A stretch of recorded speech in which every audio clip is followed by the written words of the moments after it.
오늘의 말씀은 사무엘상 12장 20절에서 21절 말씀입니다. 사무엘이 백성에게 이르되 두려워하지 말라. 너희가 과연 이 모든 악을 행하였으나 여호와를 따르는 데에서 돌아서지 말고 오직 너희의 마음을 다하여 여호와를 섬기라. 돌아서서 유익하게도 못하며 구원하지도 못하는 헛된 것을 따르지 말라. 그들은 헛되니라. 아멘. 사람이 한 번 인생을 살고 나면 마지막에 무엇이 남을까요? 어떤 사람이 한 일평생을 살았는데 그것을 가장 압축해서 짧게 한 번에 담을 수 있는 것이 있습니다. 그것은 바로 묘비입니다. 묘비라는 것은 한 사람의 일생을 압축해서 담는 것이 묘비지요. 그가 어떻게 살아왔고 어떤 사람인지를 그 글귀를 통해서 알게 됩니다. 가장 흔히 만나는 묘비명은 누구의 묘라고 쓰여 있는 묘를 많이 만납니다. 어떤 사람이 이 땅에 왔다가 그냥 이렇게 살다가 죽었다. 어떤 사람의 흔적만 남기는 거죠. 그래서 어떤 사람들은 내가 80년이든 100년이든 인생을 살고 내 이름이 그냥 묘비에 남는 것 정도는 너무 억울하다. 좀 인상 깊게 내 인생을 표현하고 싶다. 이런 사람들이 있습니다. 그래서 자기 묘비명을 지금부터 이렇게 내가 죽으면 써야지라고 생각하시는 분들이 있답니다. 우리가 잘 아는 분 중에 개그우먼 김미아 씨는 자기가 죽으면 자기 묘비명을 이렇게 쓰겠다고 합니다. 웃기고 자빠졌네. 네. 자기가 남들을 웃긴 일생을 너무나 잘 묘사한 묘비명이라고 생각이 됩니다. 평상시에 늘 비꼬기를 좋아하고 날카로운 비평가였던 영국의 극작가 버나드 쇼는 자기 묘비에 이렇게 썼습니다. 우물쭈물하다 이럴 줄 알았지. 어니스트 해밍웨이는 인간의 비극적이고 허무한 인생을 묘사했던 문체 그대로 자기 묘비에 일어나지 못해 미안하오라고 남겼습니다. 한국 기독교사에도 빼놓을 수 없는 몇 가지 유명한 묘비들이 있습니다. 제가 기억에 남는 것은 호머 헐버트 선교사의 묘비입니다. 이분은 한국인보다 더 한국을 사랑했던 선교사였습니다. 민족운동을 도운 선교사로도 유명하고 고종 황제가 암살 위협에 시달렸을 때 잠자리 옆에서 밤새 고종 황제를 지켰고 헤이그에 밀사를 보낼 때 그를 도왔던 선교사님이셨습니다.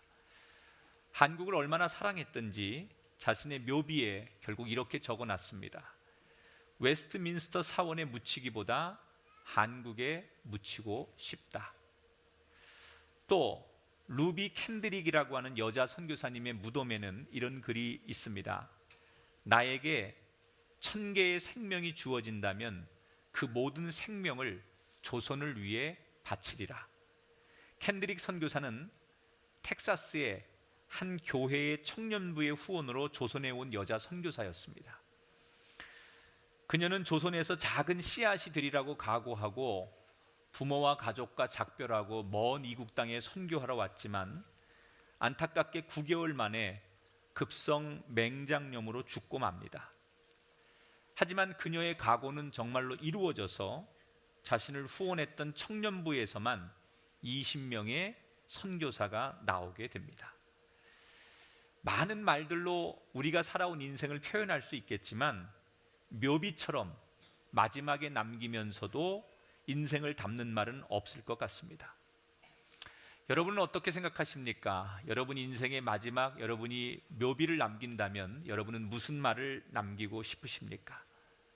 나를 잘 아는 친구들은 나에게 뭐라고 써줄 것이며 여러분은 스스로 여러분이 지나간 삶을 어떻게 요약하실 수 있겠습니까?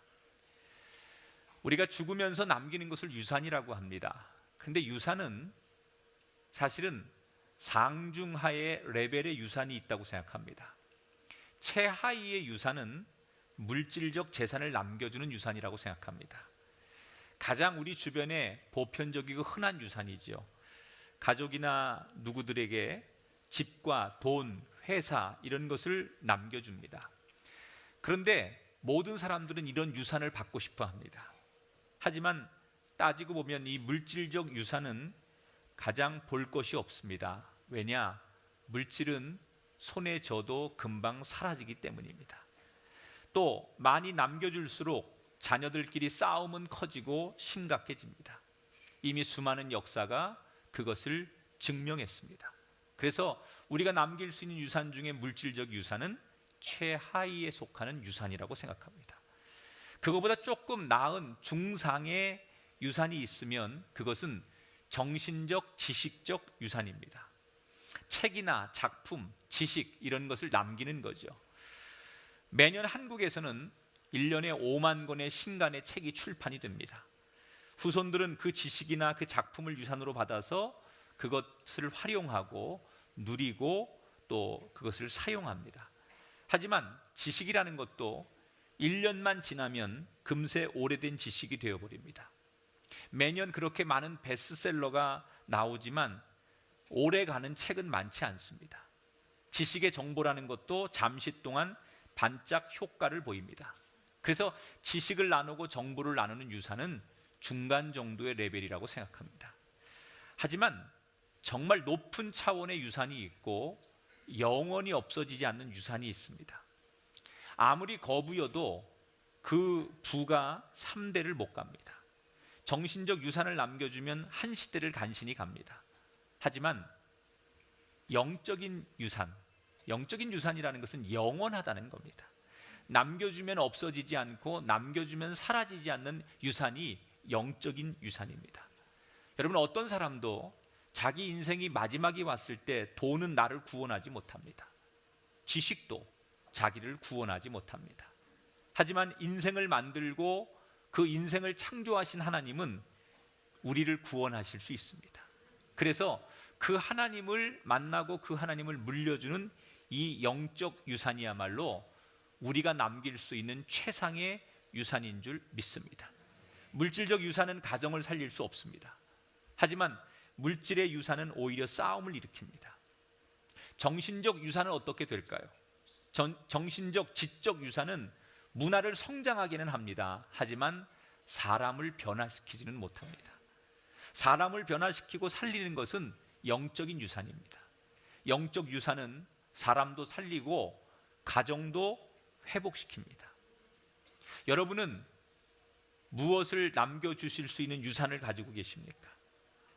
여러분이 생각하는 인생에서 가장 중요한 것이 뭐라고 생각하십니까? 그래서 그 중요한 것을 위해서 오늘도 쫓아서 살고 계시진 않습니까? 그런데 만약에 여러분이 정말 이게 내 인생에 제일 중요하다고 생각해서 돈이든 지식이든 명예든 그걸 쫓아가는데 인생의 마지막 순간에 와서야 그제서야 아하, 중요한 게 이게 아니었구나, 내가 잘못 알았구나 라고 말한다면 그때는 너무 늦은 것입니다. 여러분, 더 늦기 전에 내가 남겨줄 수 있는 최고의 유산이 무엇인지를 알게 되시기를 주의 이름으로 축복합니다.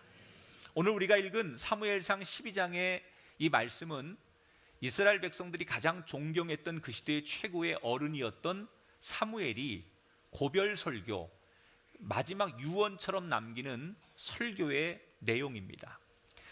이스라엘의 최고의 존경받는 지도자가 마지막 고별 설교를 하면서 유언과 같은 설교를 하면서 어떻게 하면 돈을 많이 벌고 어떻게 하면 너희들이 세상에서 성공할 수 있고 어떻게 하면 정치를 잘할 수 있고 이런 지혜를 가르쳐주지 않았습니다.